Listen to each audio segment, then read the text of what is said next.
આ તરફ કડીમાં કોંગ્રેસના ઉમેદવારને લઈ એબીપી અસ્મિતાની એક્સક્લુઝિવ જાણકારી।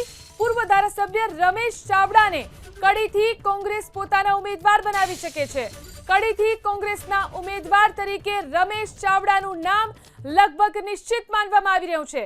વર્ષ 2012માં રમેશ ચાવડા કડીના ધારાસભ્ય રહી ચૂક્યા છે, તો વર્ષ 2017માં ભાજપના કરશન સોલંકીએ પરાજય આપ્યો હતો। રમેશ ચાવડાનું નામ લગભગ અહીંથી નિશ્ચિત છે। સૂત્રો તરફથી આ જાણકારી પ્રાપ્ત થઈ રહી છે।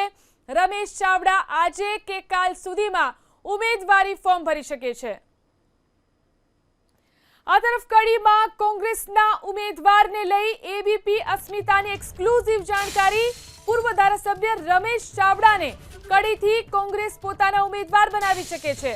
કડીથી કોંગ્રેસના ઉમેદવાર તરીકે રમેશ ચાવડાનું નામ લગભગ નિશ્ચિત માનવામાં આવી રહ્યું છે।